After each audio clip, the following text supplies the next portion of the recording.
चलिए तो स्टार्ट किया जाए।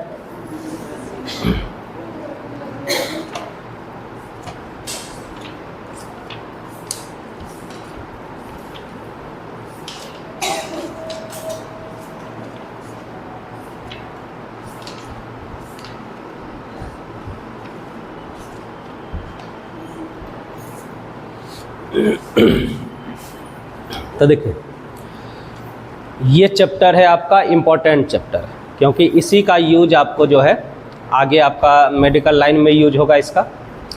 और साथ ही साथ आप कोई भी कंपटीशन का एग्ज़ाम दीजिए, जिसकी मर्ज़ी इंडिया में जितना भी तरीका का होता है एग्ज़ाम गवर्नमेंट जॉब के लिए, चाहे वो यूपीएससी का हो, बीपीएससी का हो, दरोगा का हो, बिहार पुलिस हो, रेलवे हो, एसएससी हो, कुछ भी होगा।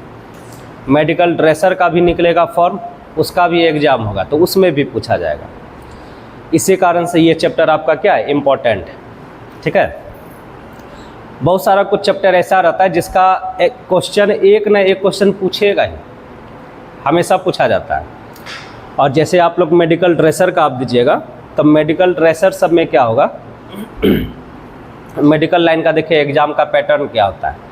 जैसे 100 नंबर का एग्ज़ाम होगा, तो 100 नंबर में 70 नंबर का जो आपका एग्ज़ाम होगा, क्वेश्चन जो आएगा वो आपका सब्जेक्ट से रिलेटेड रहेगा। ठीक है, और 30 नंबर का जो क्वेश्चन होगा वो आपका जनरल रहेगा। जनरल मतलब क्या हो गया, उसमें मैथ, रीजनिंग, जीके, जीएस सारा चीज़ रहेगा, बस 30 नंबर का। बाकी 70 नंबर का आपका कोर्स का रहेगा। और ये चैप्टर ऐसा चैप्टर है जो साइंस में भी यूज हो गया, आपका सब्जेक्ट में भी यूज हो गया, और प्लस में इसका यूज रीजनिंग में भी होता है। यानी एसएससी वगैरह सबका भी एग्ज़ाम अगर आप देना चाहते हैं, एसएससी का, रेलवे का, बीपीएससी का, किसी का भी, तो सब में रीजनिंग पूछा जाता है, तो उसमें भी ये पूछा जाता है। पूछने का तरीका अलग रहता है, लेकिन रहेगा यही चीज़। जैसे मान लीजिए हम आपको कुछ एग्जाम्पल देते हैं, जैसे हम 4 ऑप्शन दिया रहेगा, 4 बीमारी का नाम लिखा हुआ रहेगा। ठीक है, 4 बीमारी का नाम, जैसे एक एग्जाम्पल ले लेते हैं। एक बीमारी का नाम दे दिया हम एड्स, दूसरा हम लोग दे दिए आपको पोलियो, तीसरा हम दे दिया आपको कोरोना, और चौथा दे दिया आपको हम टीबी। ये 4 ऑप्शन दिया हुआ है, और क्वेश्चन पूछेगा इसमें से अलग कौन सा है, इसमें से अलग कौन सा, विषम का चयन कीजिए। तो ये चारों है तो बीमारी, तब पहचानेंगे कैसे अलग कौन सा है। तो ये हम अगर देखेंगे तो ये 3 बीमारी ऐसा है जो वायरस से होता है। ये 3 बीमारी वायरस से होने वाला बीमारी है, जबकि ये चौथा बीमारी जो है ये आपका बैक्टीरिया से होने वाला है, जीवाणु से होता है। तो इसी कारण से यहाँ पर ये क्या हो गया, अलग हो गया। तो आंसर आपका यही वाला होगा। हाँ, तो तब पोलियो वायरस होता है। ठीक है, तो वो सारा चीज़ आएगा इसमें। तो चैप्टर का नेम हम लोग का क्या है, तो चैप्टर का नेम देखिए हम लोग लिखते हैं एनिमल डिजीज,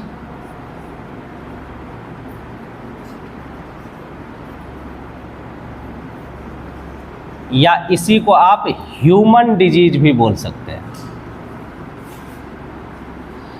यानी इसको मानव रोग या फिर जंतु रोग बोलेंगे। ठीक है, या तो मानव रोग बोलिए या तो जंतु रोग बोलिए, एनिमल डिजीज या फिर ह्यूमन डिजीज। एनिमल डिजीज इसलिए बोला जाता है क्योंकि हम लोग भी क्या है, एक तरह का जानवर ही है जो बिना पूंछ का है। और एक कहावत होता है पहले कि शिक्षा के बिना मनुष्य जो है बिना पूंछ का पशु के समान। यानी अगर आपके पास नॉलेज नहीं है, ज्ञान नहीं है, एजुकेशन नहीं है, तो आप बिना पूंछ का जानवर के जैसा कहलाइएगा। ठीक है, तो हमारे पास ये मेन टॉपिक है। तो इस टॉपिक में देखिए पहली बात आपको क्या जानना होगा कि डिजीज होगा क्या, बीमारी होता क्या, कब हम बोलेंगे बीमारी होगा, कितने टाइप का बीमारी होता है। ठीक है, तो ये आपको पहले जानना है। तो एक संस्था है जिसका नाम है WHO, एक संस्था है जिसका नाम है WHO, फुल फॉर्म होता है वर्ल्ड हेल्थ ऑर्गेनाइजेशन, हिंदी में कहा जाता है विश्व स्वास्थ्य संगठन। ठीक है, यानी ये जो है जितना भी तरीका का बीमारी वगैरह सब होगा उस सब का डिटेल इसके पास रहता है। पूरे वर्ल्ड में कहीं भी कोई नया बीमारी आया तो उसका भी डिटेल होगा इसके पास, वो बीमारी ठीक कैसे होगा उस सब का डिटेल इसके पास रहेगा। ठीक है, तो वर्ल्ड हेल्थ ऑर्गेनाइजेशन जो है यही किसी भी देश के बारे में, किसी भी एरिया के बारे में बताएगा कि इस देश से ये बीमारी ख़त्म हुआ या नहीं हुआ। जैसे हमारे यहाँ पहले के समय में हैजा बहुत होता था, हैजा जो है बहुत होता था, फिर पोलियो होता था, फिर उसके बाद कुष्ठ रोग होता था। तो किसी किसी देश से अब बोला गया कि आप रिपोर्ट देखते होंगे, न्यूज़ वगैरह सब में आएगा, पेपर में आएगा कि WHO ने इस देश को पोलियो रहित घोषित कर दिया। मतलब अब वहाँ पर पोलियो नहीं हो रहा है, किसी को भी पोलियो नहीं है, यानी पोलियो वहाँ से ख़त्म हो चुका है। तो ये सारा डिटेल कौन बताता है? WHO। तो WHO ही हम लोगों में सबसे पहले बताएगा कि कोई आदमी स्वस्थ है या नहीं, वो फिट है या नहीं, उसका कंडीशन है। कैसे हम समझेंगे कोई आदमी स्वस्थ है या नहीं? तो स्वस्थ होने के लिए 3 कंडीशन होना चाहिए। पहला हमारे पास कि वो फिजिकली फिट होना चाहिए, शरीर से स्वस्थ होना चाहिए। ऐसा नहीं कि उसका एक हाथ काम नहीं कर रहा है तो वो फिजिकली फिट नहीं हुआ, एक पैर काम नहीं कर रहा है तो वो फिजिकली फिट नहीं हुआ, एक आँख काम नहीं कर रहा है तो वो फिजिकली फिट नहीं हुआ। तो पहला हम लोग को अपने शरीर से फिट होना चाहिए, फिजिकली फिट होना चाहिए। दूसरा मेंटली फिट होना चाहिए, माइंड भी हमारा स्वस्थ होना चाहिए। हाथ पैर सब अच्छा से काम कर रहा है लेकिन दिमाग ही काम नहीं करता है तो उसको दिमागी रूप से बीमार व्यक्ति बोलते हैं ना, मेंटली पेशेंट है। तब मेंटली भी फिट होना चाहिए, मानसिक रूप से हम लोगों को स्वस्थ होना चाहिए। और तीसरा सबसे इम्पोर्टेंट, हम लोगों को सोशली फिट होना चाहिए, समाज के अकॉर्डिंग हम लोगों को होना चाहिए। अगर हम समाज के अकॉर्डिंग काम नहीं करते हैं तो हम एक तरह से अस्वस्थ व्यक्ति हो गए, रोगी आदमी हो गए। जैसे आप कभी कभी टीवी वगैरह सब में देखते होंगे कि एक आदमी जो है जिसका मन इसका हमेशा मर्डर वगैरह करता रहता था, पकड़ाता था छोटा फिर मर्डर करता था, तो वकील सब वहाँ बोलेगा कि जज साहब ये जो है दिमागी रूप से बीमार व्यक्ति है या सामाजिक रूप से बीमार व्यक्ति है, इन लोगों को समाज में रहने का कोई अधिकार नहीं होना चाहिए, इसीलिए इसको क्या करना चाहिए, फांसी का सज़ा दे देना चाहिए। ऐसा सुनते होंगे ना जो आप मूवी सब देखते हैं। तो उसी तरह से WHO बोला गया, WHO के अकॉर्डिंग कि कोई भी व्यक्ति को हम स्वस्थ तभी बोल सकते हैं जब वो मेंटली फिट होगा, फिजिकली फिट होगा और सोशली फिट होगा।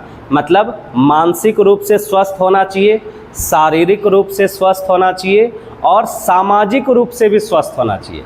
यानी समाज में हमको कैसे रहना, किस तरीक़ा से रहना, ये भी हमारा एक बीमारी होता है। अगर आप समाज के अकॉर्डिंग नहीं हैं तो आपको बीमारी है, समझे। जैसे मान लीजिए कि समाज में सब क्या होता है, एक दूसरे का हेल्प करते रहता है, अच्छा से अपना रहता है। अब एक आदमी ऐसा हो जाएगा जो बलात्कारी रहेगा, जब मन होगा तब वो बलात्कार करते रहता है, तो वो सामाजिक रूप से बीमार व्यक्ति है, उसको रहने का अधिकार नहीं है। और वैसा लोगों को ही क्या होता है, फांसी का सज़ा मिलता है, होता है ना ऐसा। कोई आदमी ऐसा होता है जो मर्डर वगैरह सब करता रहता है, क्रिमिनल रहता है, तो वो सामाजिक रूप से स्वस्थ नहीं है, वो क्रिमिनल है, वो एक तरह से अस्वस्थ व्यक्ति कहलाएगा, उसको समाज में कोई वैल्यू नहीं दिया जाता है, समझे इस बात को। तो WHO के अकॉर्डिंग क्या बोला गया कि कोई भी व्यक्ति स्वस्थ तभी होगा जब वह मेंटली, फिजिकली और सोशली फिट होगा। तो इस बात को समझे पहली बात। और अगर इसमें से कोई भी डिफेक्ट हो गया, तीनों में से कोई भी, तभी आप क्या कहलाइएगा, रोगी कहलाइएगा, पेशेंट कहलाइएगा। भले हम लोग पेशेंट जो है सोशली लोगों को हॉस्पिटल नहीं ले जाते हैं, जैसे क्रिमिनल सब है, तो क्या उसको हम हॉस्पिटल में भर्ती करते हैं? नहीं करते हैं। लेकिन उसको हम अपने समाज से अलग रखते हैं, उसके साथ हर कोई उठता बैठता नहीं है, हर कोई उसके साथ नहीं बैठता है, कहीं भी घूमने नहीं जाएगा। क्या कभी ऐसा देखे क्रिमिनल के साथ कोई भी आया जाते आज उससे मिलने के लिए, घूमने के लिए, ऐसा होता है? कभी नहीं होगा। समझे इस बात को। तो WHO के अकॉर्डिंग कोई भी व्यक्ति स्वस्थ कब होगा, तो जब वो सामाजिक रूप से, फिजिकली रूप से और मेंटली रूप से स्वस्थ होगा, तभी वह व्यक्ति भी स्वस्थ कहलाएगा। समझे इस बात को। तो पहला लाइन यही लिख देते हैं। तो लिखिए पहला पॉइंट, देखिए AC ऐसे हम लिखे, इसका मतलब होता है अकॉर्डिंग टू।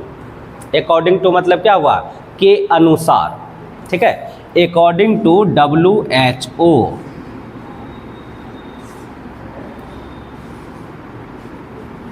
कोई भी व्यक्ति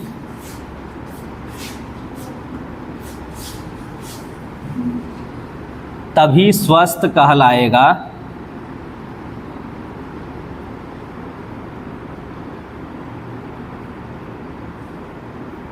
जब वह मेंटली यानी मानसिक रूप से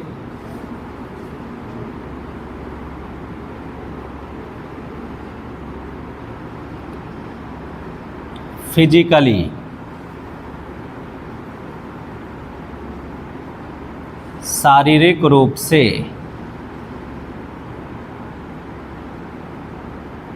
तथा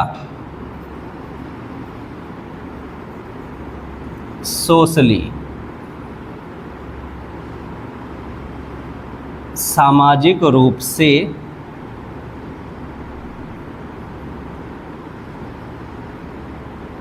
स्वस्थ होगा।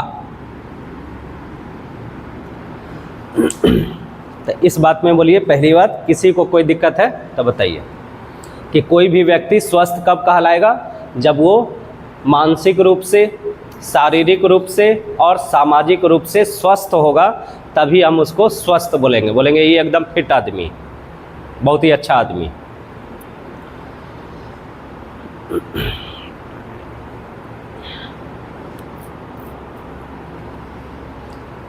एकदम लिखते चलना है जल्दी जल्दी, क्योंकि ये चलेगा कम से कम 4 दिन चलेगा, ठीक है। 4 दिन में पूरा कंप्लीट हो जाएगा। नहीं, मंडे को भी क्लास होगी, 8वीं को क्लास है। नहीं क्या आना है, आना है। तो हम भी तो सुबह से शाम तक फास्टिंग में रहते हैं डेली। हम तो सुबह से शाम तक फास्टिंग में रहते हैं डेली।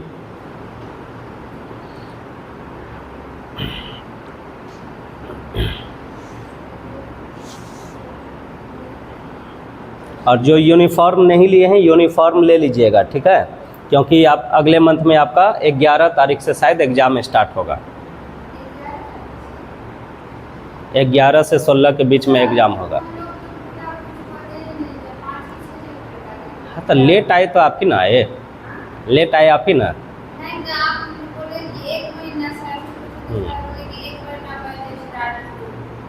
अगस्त में स्टार्ट हुआ है।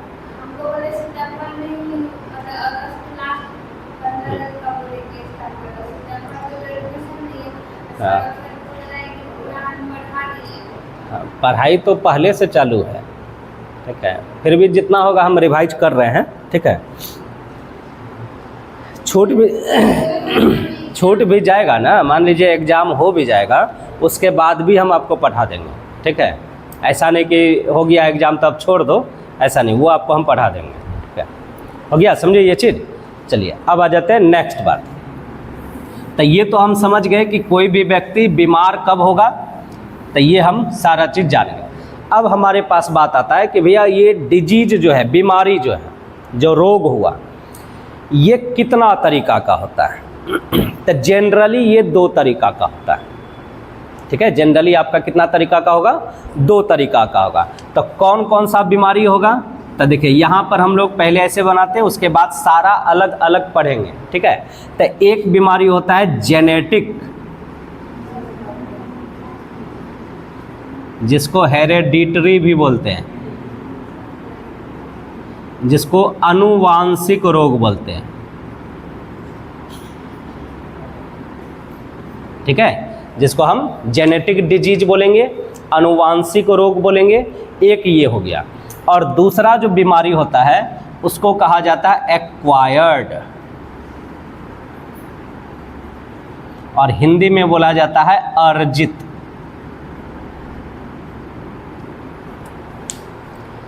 दूसरा बीमारी कौन सा हो गया? Acquired, ACQUIRED, acquired.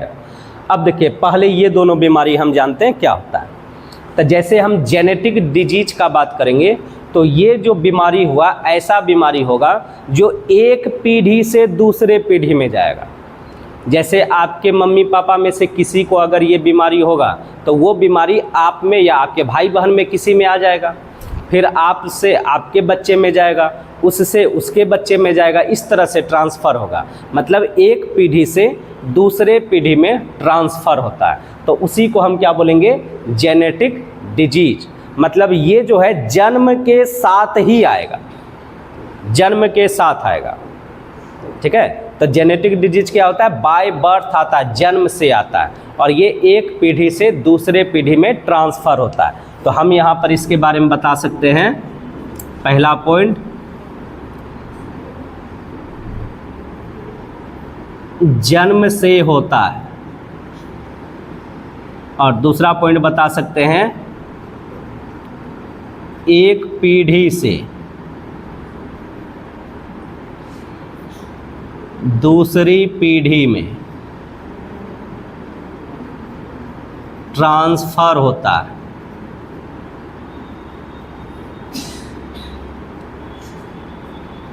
एक पीढ़ी से दूसरी पीढ़ी में ट्रांसफ़र होता है।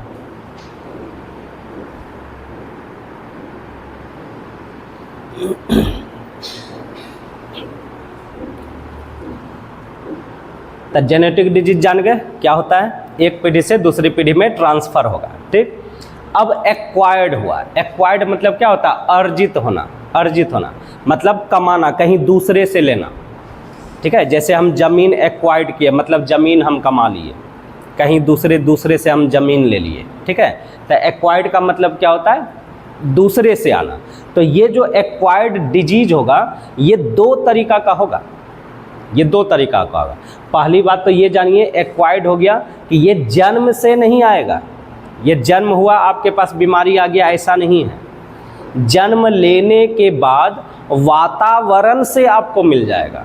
अगर उसके अकॉर्डिंग आप नहीं हैं तो आपको ये बीमारी हो जाएगा, और इसमें बहुत सारा बीमारी आएगा। जेनेटिक में तो हम लोग का बहुत कम बीमारी पढ़ते हैं, 7-8 बीमारी पढ़ेंगे नॉर्मली, लेकिन एक्वायर्ड में हम लोग का बहुत तरीका का होगा, ठीक है। तो ये एक्वायर्ड क्या हो गया कि वातावरण से हम लोगों को आता है। जैसे जन्म लेंगे, जन्म लेने के बाद ही हमारे पास कोई बीमारी होगा, तब उसको हम क्या बोलेंगे? एक्वायर्ड डिजीज बोलेंगे। जैसे एक एग्जाम्पल,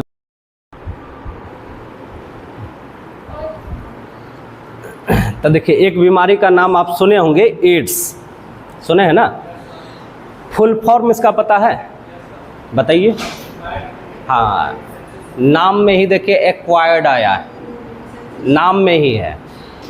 ए से एक्वायर्ड होता है, एक्वायर्ड इम्यूनो डेफिशिएंसी सिंड्रोम। जब ये बताएंगे ना तो इसमें पूरा डिटेल आप समझ जाइएगा।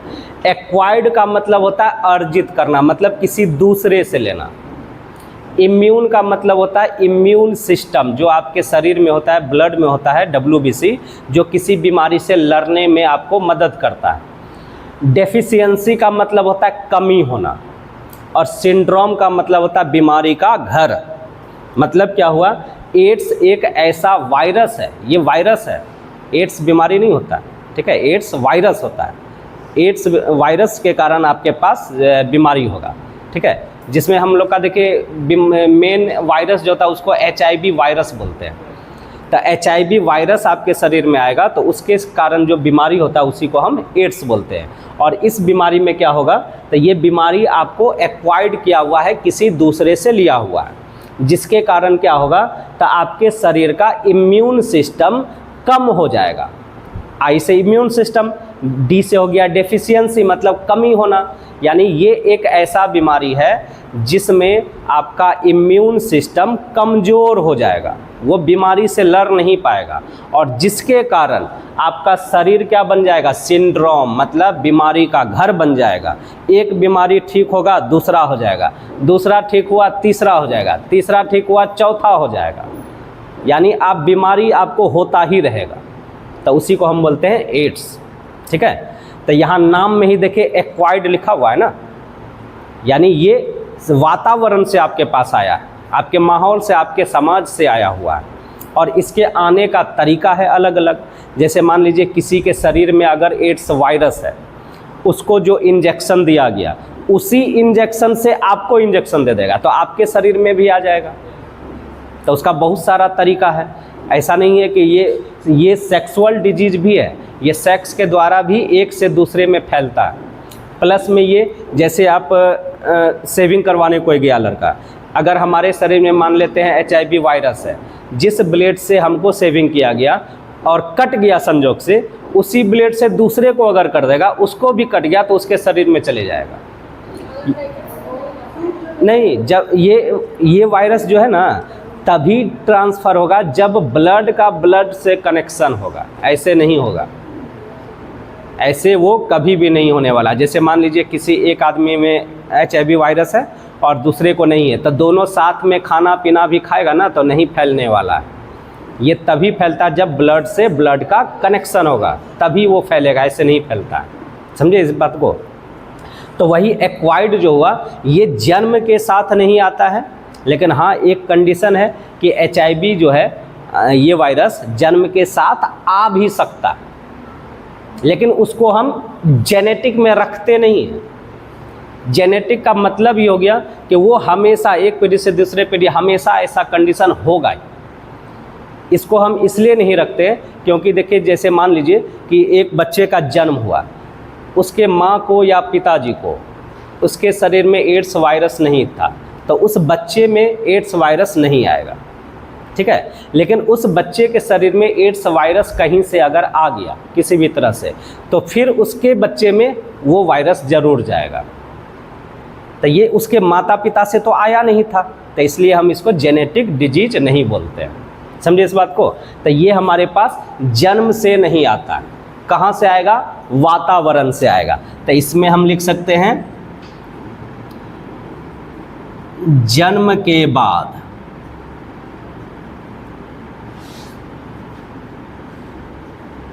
वातावरण से आता है, इन्वायरमेंट से आएगा।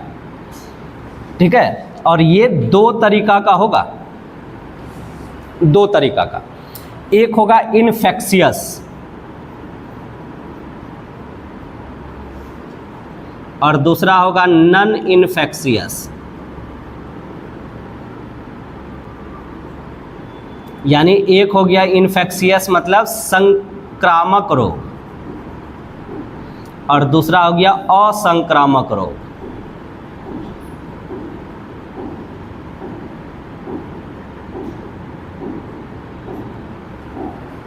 अब देखिए, इन्फेक्शियस का मतलब क्या हुआ?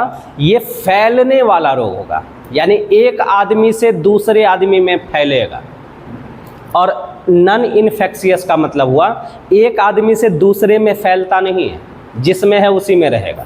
जैसे एग्जाम्पल हम देते हैं, जैसे इन्फेक्शियस में अभी के समय का सबसे फेमस बीमारी कोरोना बीमारी है। अब सोचिए, कोरोना जो बीमारी हुआ एक आदमी को हुआ, तो उससे हम दूरी बना करके रखते थे, क्योंकि बोलते थे कि अरे भैया ये फैलने वाला बीमारी है, तो उसको हम बोलेंगे संक्रामक रोग बोलेंगे। ठीक है, इन्फेक्शियस मतलब एक आदमी से वो दूसरे आदमी में फैलेगा। लेकिन नॉन इन्फेक्शियस में जिस आदमी में बीमारी है उसी में रहेगा, दूसरे को नहीं फैलेगा। जैसे एग्जाम्पल हम ले लिए तो कैंसर का बीमारी ले लिए, तो कैंसर का बीमारी जिस आदमी में है उसी में रहेगा, उससे दूसरे में नहीं जाने वाला है। उसके साथ आप खाइए, उठिए, बैठिए, घूमिए, कहीं भी जाइए, उससे कोई फ़र्क नहीं पड़ने वाला। लेकिन कोरोना वाले में क्या होगा? अगर मान लीजिए हमको कोरोना हो गया, मेरे साथ आप लोग भी रहिएगा तो आप लोग को भी हो जाएगा, तो इन्फेक्शियस हो गया, संक्रामक रोग हो गया, तो हमारे पास ये इन्फेक्शियस हो गया और ये नॉन इन्फेक्शियस हो गया। और ये इन्फेक्शियस जो है, ये जो फैलने वाला बीमारी है, इसी में हम लोग पढ़ेंगे कितने टाइप का, तो 4 टाइप का। इसी में हम लोग 4 टाइप का पढ़ेंगे। और कौन कौन सा पढ़ेंगे, एक वायरस से, एक बैक्टीरिया से, दूसरा प्रोटोजोआ से, और तीसरा आपका फंगस से, कवक से। यही हम लोग का 4 पढ़ना है मेन। और इसके अलावा जो होगा, जो नॉन इन्फेक्शियस है, जो फैलने वाला नहीं है, वो अलग से हम लोग इसमें पढ़ेंगे। तो मेन हम लोग का इन्फेक्शियस बीमारी जो पढ़ेंगे इसमें पढ़ेंगे। तो इसको यहाँ तक बना लिए, इसको हम थोड़ा मिटा करके ऊपर करें।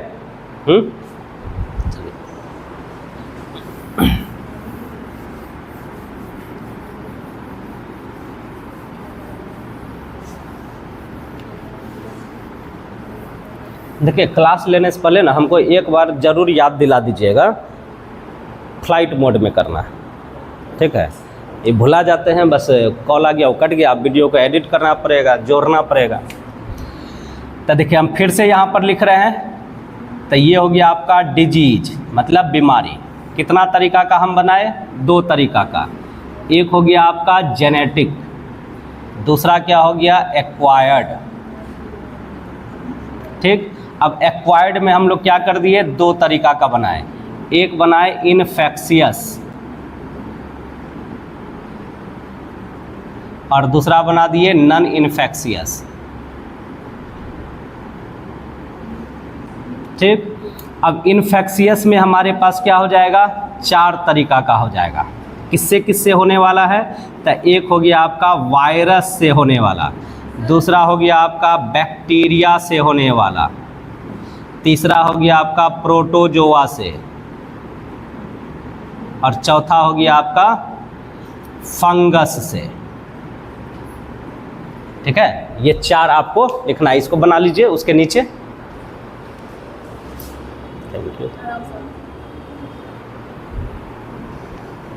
तो उसके नीचे ये 4 बना दीजिए। वायरस को हिंदी में क्या बोला जाता है, विषाणु। बैक्टीरिया को जीवाणु, फंगस को कवक, और प्रोटोजोआ को परजीवी।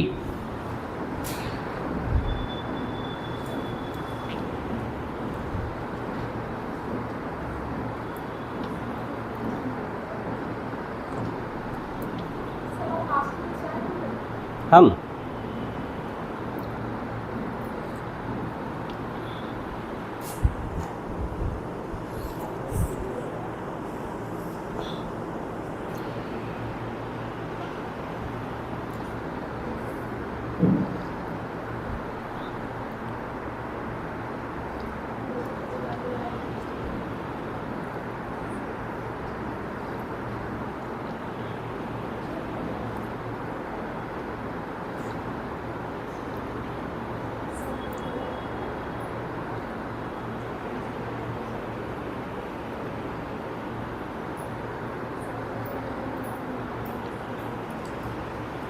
हो गया।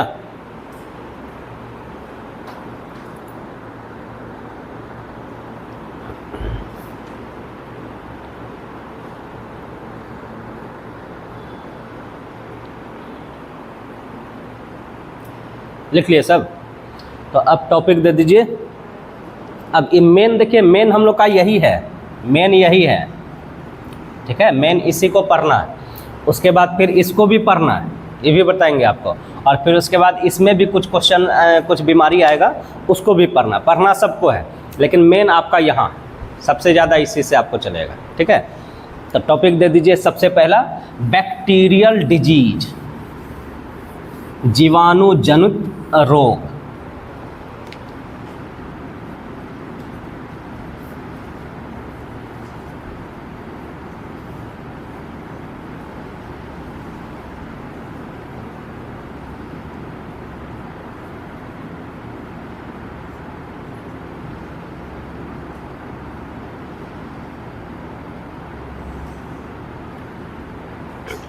जीवाणु जनित रोग यानी जीवाणु से होने वाले बीमारी,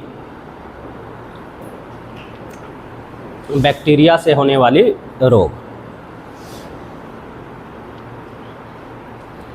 चलिए अब इसमें देखिए कुछ चीज़ आपका पुराना चीज़ आएगा जो आपको पढ़ा चुके हैं, अब पता चलेगा कि आपको याद है या नहीं। ठीक है, जो इसका बेसिक चीज़ अभी हम लिखेंगे बैक्टीरिया के बारे में, उसके बाद इससे होने वाला जो बीमारी होगा वो पढ़ेंगे। ठीक है, तो हम एक लाइन भी लिखाएंगे शॉर्टकट में, उस लाइन से आपका बैक्टीरिया से होने वाला ज़्यादातर बीमारी आपको याद हो जाएगा एक ही लाइन में, अलग से आपको याद करने का ज़रूरत नहीं पड़ेगा। उसके बाद हर बीमारी के बारे में हम लोग अलग अलग पढ़ेंगे कि वो किससे होता है, कैसे होगा, उसका लक्षण क्या होगा और उससे आपके शरीर का कौन सा अंग खराब होगा, ये पूरा जानना है। ठीक है, तो सबसे पहली बात बताइए कि बैक्टीरिया जो है वो लिविंग थिंग्स है या नहीं है, सजीव है या निर्जीव है, बताइए। सजीव है, और जब ये सजीव है तो इसमें सेल होगा, यानी बैक्टीरिया में सेल भी होता है, और सेल दो टाइप का होता है, प्रोकैरियोटिक और यूकैरियोटिक। तो इसमें कौन सा सेल होता है, कौन सा सेल होता है बैक्टीरिया में, प्रोकैरियोटिक सेल होता है। तो ये तीन बात, हाँ प्रोकैरियोटिक सेल होगा। तो ये तीन बात हम लोग का हो गया। तो इस तीन बात को पहले लिख देते हैं। तो पहला पॉइंट लिख देंगे, bacteria is a living organism.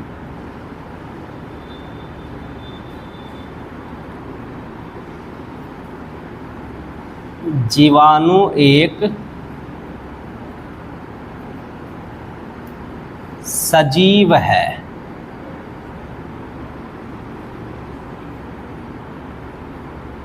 It have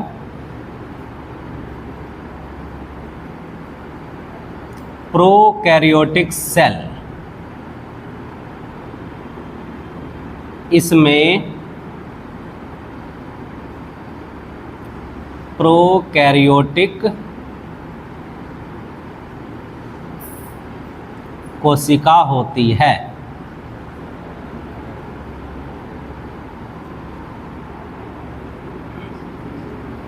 इसमें प्रोकैरियोटिक कोशिका होती है।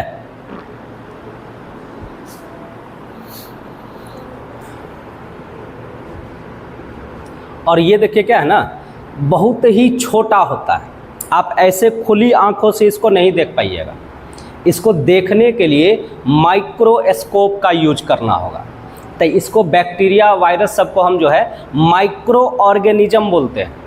ठीक है, सूक्ष्म जीव बोलते हैं। और इतना छोटा है कि आप ऐसे आंख से, जैसे ये टेबल कुर्सी सब है ना, इस पर बहुत सारा बैक्टीरिया है, ये हवा में भी बहुत सारा बैक्टीरिया होगा लेकिन दिखाई नहीं देता है। तो इसको हम माइक्रो ऑर्गेनिज्म बोलते हैं। और इन सब के बारे में, यानी वैसे जीव जो खुली आंखों से दिखाई न दे, उसको हम सूक्ष्म जीव बोलेंगे। और इनके बारे में जो हम पढ़ाई करेंगे उसको कहा जाता है माइक्रोबायोलॉजी। इसको क्या बोलते हैं, माइक्रोबायोलॉजी। इसको सूक्ष्म जीव कहा जाता है। और उसी के बारे में जब हम पढ़ाई करेंगे तो उसको माइक्रोबायोलॉजी कहेंगे। तो यहाँ पर अगला पॉइंट लिख देते हैं, माइक्रो ऑर्गेनिज्म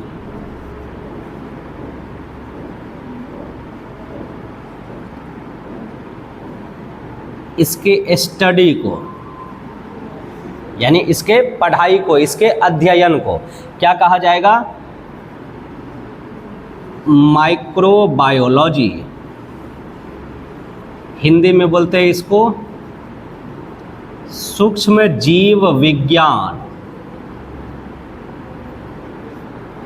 ठीक है, हिंदी में क्या बोला जाता है इसको, सूक्ष्म जीव विज्ञान। लिखते चलिएगा, लेट नहीं कीजिएगा, क्योंकि लेट कीजिएगा तो आप ही को लेट होगा। माइक्रो ऑर्गेनिज्म, तो इसमें जो है हम लोग का सब आ जाएगा, जितना भी ऑर्गेनिज्म जो एकदम छोटा है, खुली आंख से नहीं दिखने वाला, सब का सब आएगा इसमें। लेकिन हम लोग तो बैक्टीरिया के बारे में पढ़ रहे हैं, तब सिर्फ बैक्टीरिया का अध्ययन तो अलग न कहलाएगा। जैसे हम लोग बायोलॉजी बोलते हैं, तो बायोलॉजी है वो शब्द क्या हो गया, जीव विज्ञान।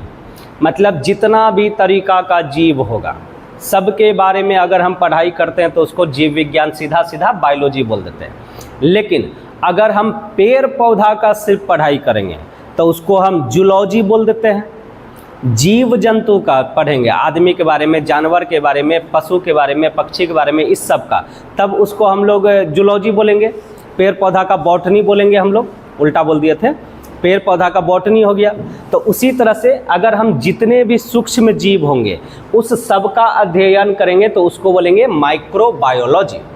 लेकिन अगर हम सिर्फ और सिर्फ बैक्टीरिया का पढ़ाई करेंगे तब उसको कहा जाता है बैक्टीरियोलॉजी। क्या बोलते हैं उसको, बैक्टीरियोलॉजी। तो यहाँ पे अगला पॉइंट लिख देंगे,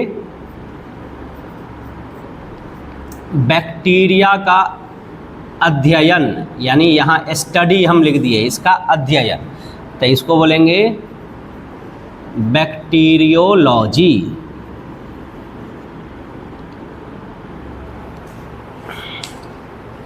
जीवाणु विज्ञान बोल सकते हैं इसको हिंदी में।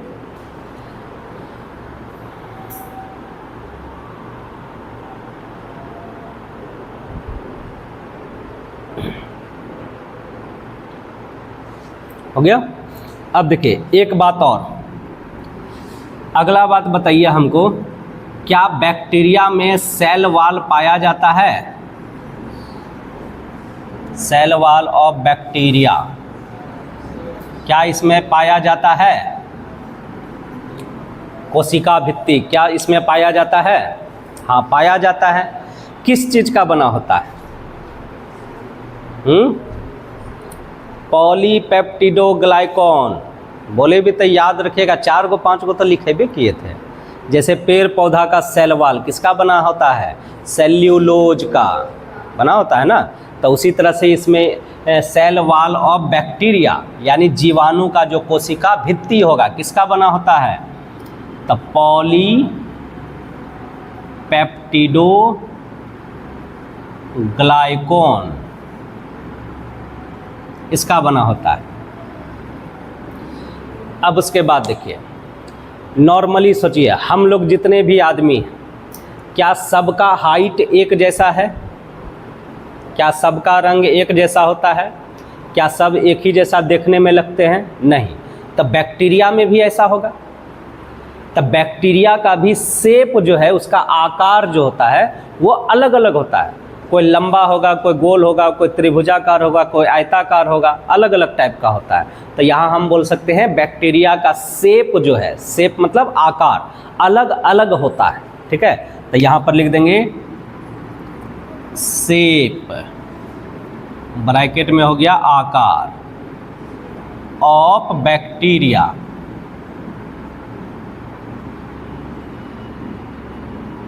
विल बी डिफरेंट,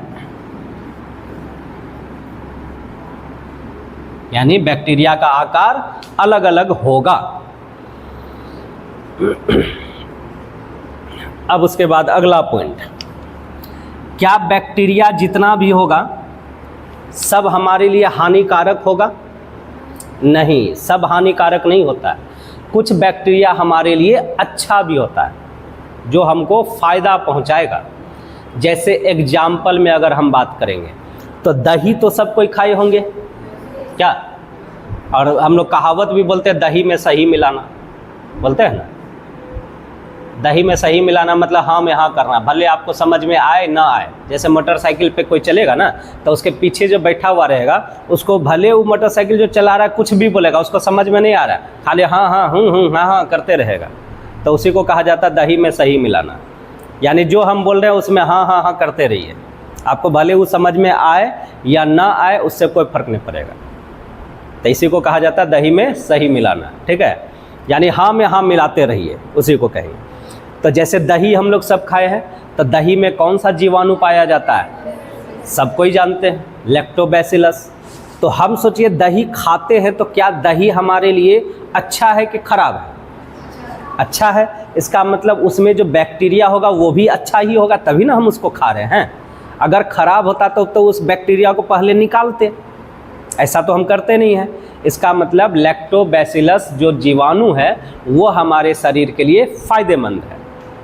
इसी तरह से हमारे शरीर में एक और जीवाणु होता है, हमारे शरीर में ही होता है, जो बड़ी आंत में पाया जाता है, लार्ज इंटेस्टाइन में, और वो नहीं होगा तो बहुत दिक्कत होगा आपके शरीर को।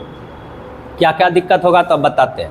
तो हमारे शरीर के बड़ी आंत में एक जीवाणु होता है जिसको कहा जाता है ई कोलाई। क्या कहा जाता है? E coli. और जब आप खाना पीना खाते हैं तो खाना का पाचन होगा, पाचन होने के बाद लास्ट में वो किस में जाता है? बड़ी आंत में जाता है। और बड़ी आंत में जाने के बाद वो ई कोलाई नामक जो बैक्टीरिया वहाँ पे बैठा हुआ है पहले से, वो क्या करेगा, जो भी आपका खाना पचा हुआ आएगा वहाँ, उसमें से वो पानी को सिर्फ ले लेगा, पानी को ले लेगा, बाकी सबको छोड़ देगा। और तब जाके आप लोग का सुबह सुबह क्या होता है? पाकिस्तान दौरा होता है। बैक्टीरिया का नाम है। हाँ, डिजीज भी उसके कारण एक दूसरा होता है, वो होता है। ठीक है, तो ये हमारे शरीर में भी होता है। तो वो क्या करेगा, उस पचे हुए खाने से पानी को ले लेगा और उसके बाद बाकी को छोड़ देगा। अब जब वो पानी को लिया है तो उसके बदले कुछ ना कुछ तो आपको देगा ही। तो उसके बदले में वो क्या देगा, तो आपके शरीर में विटामिन के का निर्माण करता है। कौन सा विटामिन? विटामिन के। और अब बोलिए, विटामिन के का यूज कहाँ होता है आपके शरीर में? क्या काम करता है? रक्त का थक्का जमाता है। जब आपको चोट वगैरह सब लग जाएगा, कट गया, तब ब्लड वहाँ जम जाएगा। अब सोचिए, अगर विटामिन के आपके शरीर में नहीं होगा तो क्या ब्लड जमेगा? नहीं जमेगा। तो विटामिन के आपके लिए इम्पोर्टेंट है। कौन बनाया? तो बैक्टीरिया बनाया। तो इसका मतलब वो बैक्टीरिया आपके लिए फ़ायदेमंद है। तो कुछ बैक्टीरिया ऐसा होता है जो हमारे लिए फ़ायदेमंद होता है, सभी बैक्टीरिया हानिकारक नहीं होते हैं। लेकिन वायरस जितना भी होगा सब खतरनाक होता है, सारा का सारा खतरनाक होता है। वो आपका दोस्त नहीं हो सकता है, वो हमेशा दुश्मन ही होगा। हाँ, एकदम सही बात बोले। कितना भी उसको कुछ भी कर दीजिए, वो बम बारूद फोड़बे करेगा। हाँ, एकदम वैसे है, शुरू से वैसा ही है। ठीक है, हाँ, शुरू से वैसा ही है। ठीक है, तो समझ गई ये बात कि बैक्टीरिया जितना भी होगा सारा का सारा खतरनाक नहीं होता है। कुछ बैक्टीरिया हमारे लिए फ़ायदेमंद होता है, लेकिन वायरस जो भी होगा वो क्या होगा? खतरनाक होगा, उससे हमेशा बीमारी ही होगा। समझिए इस बात को, ये ध्यान में रखना। तो हमारे शरीर में जो बीमारी हो रहा है वो बहुत तरीक़ा से हो सकता है। या तो हम एटमॉस्फेयर से ले लिए, या किसी दूसरे से ले लिए, या हमारे शरीर में किसी चीज़ की कमी हो गई उसके कारण भी बीमारी होगा। जैसे हमारे शरीर में विटामिन सी का कमी हो गया उसके कारण बीमारी, विटामिन ए का कमी हो गया उसके कारण बीमारी, विटामिन डी का कमी हो गया उसके कारण बीमारी, विटामिन के का कमी हो गया उसके कारण बीमारी, B1 का कमी होगा उसके कारण बीमारी। तो जो भी चीज़ हमारे शरीर में कमी होगा उसके कारण भी बीमारी होगा। हम एटमॉस्फेयर से भी बीमारी ले सकते हैं, किसी दूसरे से भी बीमारी ले सकते हैं, और इसी सब बीमारी को बोलेंगे हम लोग एक्वायर्ड डिजीज, अर्जित बीमारी, जिसमें से हम इन्फेक्शियस में पढ़ रहे हैं। कौन सा? तब बैक्टीरिया से होने वाला बीमारी। और उसमें अब बैक्टीरिया के बारे में हम जान गए, तो एक लाइन जो अभी लास्ट में हम बोले वो भी लिख लेते हैं कि सभी बैक्टीरिया हानिकारक नहीं होते हैं। तो यहाँ लिख देंगे सभी बैक्टीरिया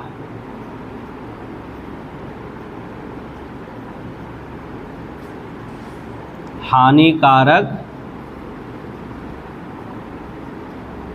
नहीं होते हैं,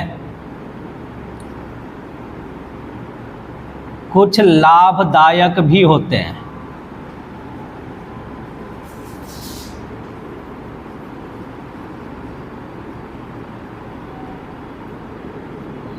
एग्जाम्पल में आप लिख सकते हैं दही में। तो दही में क्या होता है? लैक्टोबैसिलस।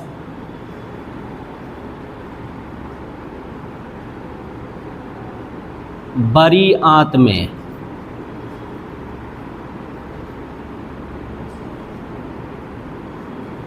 E coli.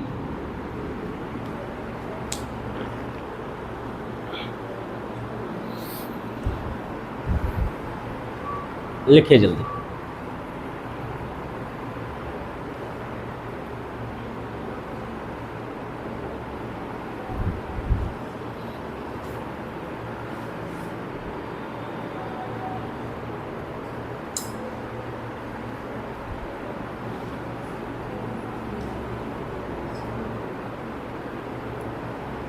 बोले समझ में आ रहा है ना सबको, कोई दिक्कत नहीं ना है? अच्छा समझ में आ रहा है ना? आधा डॉक्टर बन जाइएगा इस चैप्टर में। सही में आधा डॉक्टर तो इसी से न बन जाएगा कि हमको भैया कौन सा बीमारी हुआ कैसे पहचानेंगे। डॉक्टर यही काम करते हैं कि आपको कौन सा बीमारी हुआ कैसे पहचानिएगा, तो इसमें सारा पढ़ेंगे। दूसरा, उस बीमारी के लिए क्या दवाई होगा, तो वो फार्माकोलॉजी पढ़िएगा, उसमें सीख जाइएगा, नहीं सीख जाइएगा। और तीसरा, जैसे हम कुछ बीमारी ऐसा होगा जो इसमें नहीं पढ़िएगा, उसके लिए पढ़ना पड़ेगा आपको एंडोक्राइन सिस्टम, यानी अंतःस्रावी ग्रंथि। वो हार्मोन्स के कारण होता है, हार्मोन बढ़ गया घट गया उसके कारण होता है। तो ये सब चैप्टर पढ़ लीजिएगा तो आधा आप समझ लीजिएगा। मिटा दे इसको, मिटा दे। चलिए अब आ जाते हैं हम लोग कि बीमारी जो होगा बैक्टीरिया से वो कौन कौन सा होगा। वो देखिए हम एक ही लाइन में बहुत सारा बीमारी कर लेंगे। और नॉर्मली हम लोगों को देखिए सारा बीमारी पढ़ना नहीं रहता, बीमारी बहुत सारा है, सबका सब हमको पढ़ना नहीं रहता है, हमको कुछ इम्पोर्टेंट ही पढ़ना रहता है। ठीक है, तो एक लाइन हम लिखते हैं, उस लाइन से आपका लगभग सब आ जाएगा। 2-4 गो एक्स्ट्रा रहता है तो उसका कोई ज़रूरी नहीं है, क्योंकि बैक्टीरिया थोड़ी है कि 10 गो बीमारी होता होगा, लाखों होता होगा, तो लाखों का पता थोड़ी है। पहले तो बैक्टीरिया का संख्या हमको नहीं पता है कितना बैक्टीरिया होता है, तो सब बैक्टीरिया से अलग अलग टाइप का होगा, तो इसलिए सब नहीं जानना है। एक लाइन लिखते हैं, उसमें इम्पोर्टेंट सब आ जाएगा, और उसमें भी सब के बारे में नहीं पढ़ना है, उसमें लगभग 14-15 आएगा, जिसमें से हमको पढ़ना होगा लगभग कितना 8 से 10 बीमारी पढ़ना रहता है। समझे इस बात को? तो एकदम देखिए जैसे हम लिखेंगे वैसे लिखिएगा, अपने मन से इधर उधर नहीं लिखिएगा, नहीं तो आप लिखने में आपका अच्छा दिखाई नहीं देगा। हम जैसे लिखेंगे वैसे लिखिएगा। पहले हमको लिखने दीजिए।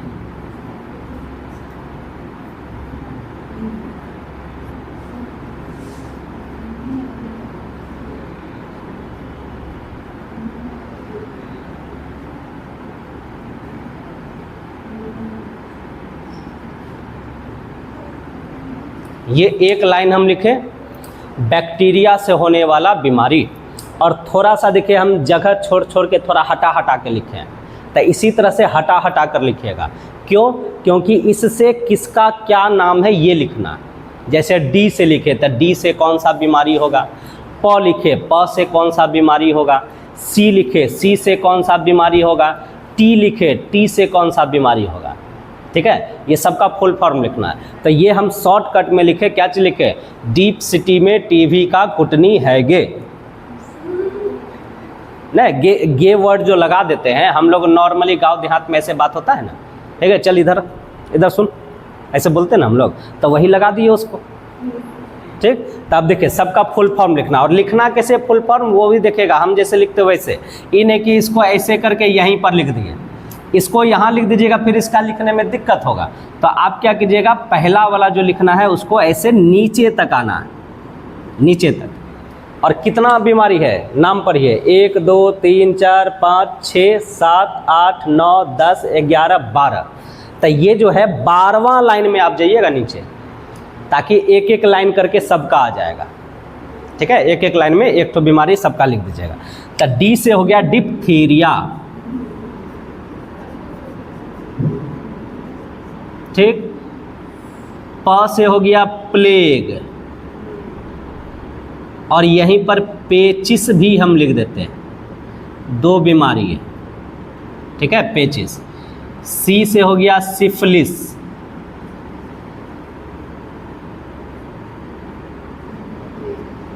टी से हो गया टेटनस, में से हो गया मेनिंजाइटिस,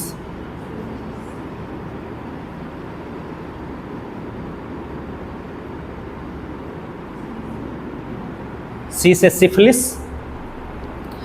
टीबी जो है, टीबी से सीधा टीबी लिख देना है, टीबी।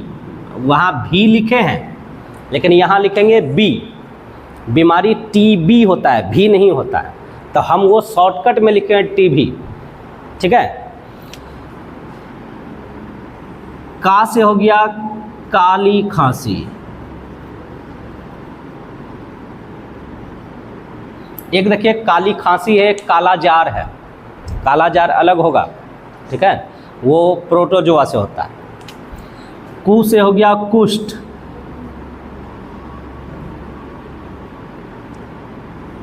ट से हो गया टाइफाइड।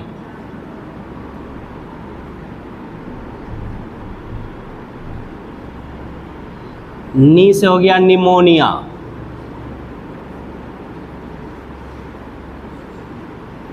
है से हो गया हैजा। और गे से हो गया गेनोरिया।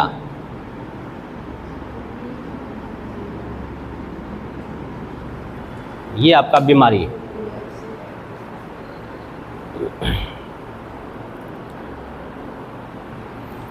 ऐसे गोनोरिया लिखा जाता है लेकिन गेनोरिया आप लिखे, गोनोरिया ही लिखिए। हाँ, गोनोरिया होता है, गोनोरिया होता है।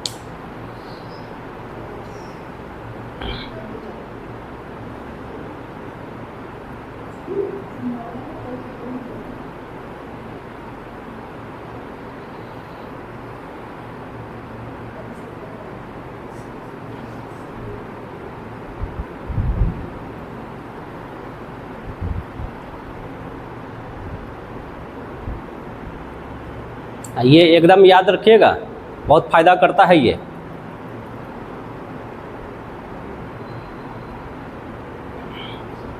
तीन को शॉर्टकट तो लिखना है, एक तो बैक्टीरिया का, एक तो वायरस का, एक तो प्रोटोजोआ का। इसके अलावा जो बच जाएगा सबको हम लोग ले लेंगे किस में, फंगस में, कवक में। याद हुआ ये? डीप सिटी में टीवी का कुटनी है गे। गेनोरिया जो होता है वो क्या चीज़ का था, वो ध्यान में नहीं आ रहा। अच्छा, वो बता देंगे हम, ठीक है। मेनिंजाइटिस जो है ना, ये ब्रेन से रिलेटेड है, ये वायरस से भी होता है, ठीक है। सिफिलिस ये सेक्सुअल डिजीज है, ठीक है। मेनिंजाइटिस ये वायरस से भी होता है और बैक्टीरिया से भी होता है, दोनों से होता है।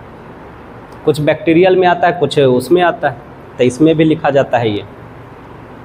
जैसे वायरल मेनिंजाइटिस बोल देंगे यानी वायरस से हो गया, बैक्टीरियल मेनिंजाइटिस बोल देंगे तो वो बैक्टीरिया से होगा। ये ब्रेन से संबंधित है।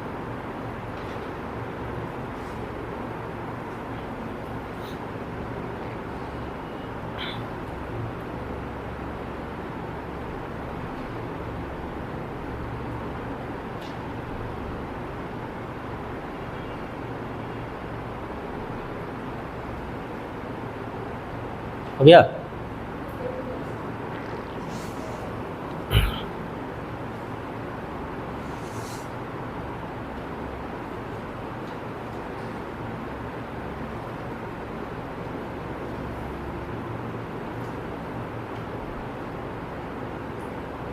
आज वो नहीं आई है कोमल।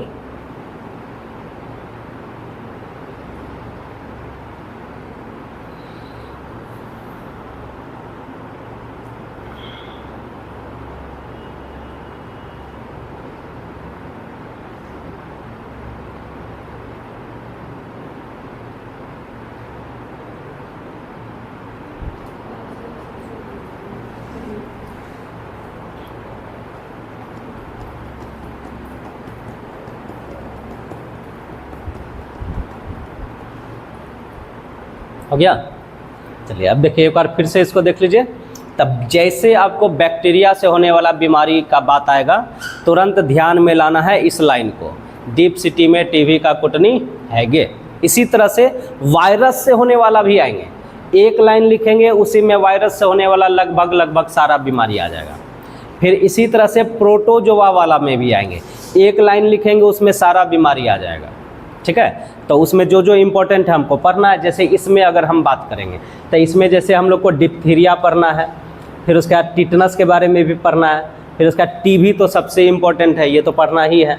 फिर उसके बाद एक आपका कुष्ठ रोग है, इसके बारे में पढ़ना है। अब ये ख़त्म हो चुका है, पहले एक समय था ये बहुत घातक बीमारी था और फैलने वाला बीमारी था, ये फैलता भी था, ठीक है।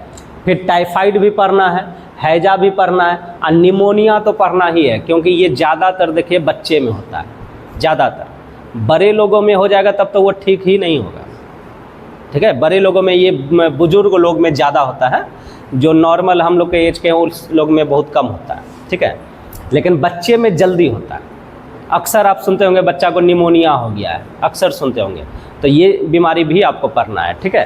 तो इसमें हम लोग जो स्टार्ट करेंगे, पहला कौन सा, टीबी का स्टार्ट करेंगे। तो आज हम सोचते हैं आज छोड़ देते हैं, कल स्टार्ट करेंगे, क्या कि आज लेट हो गया है ज़्यादा, ठीक। तो आज इसको यहीं रन देते हैं। हम लोग पता चल गया कि बैक्टीरिया से कौन कौन सा बीमारी होने वाला है।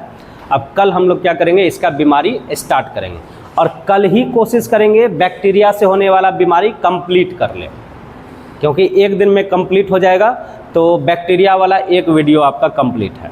उसी तरह से वायरस में लेकिन 2 दिन लगेगा, क्योंकि वायरस में ज़्यादा बीमारी पढ़ना रहता है, ठीक है। तरन दे इतना, चलिए ठीक।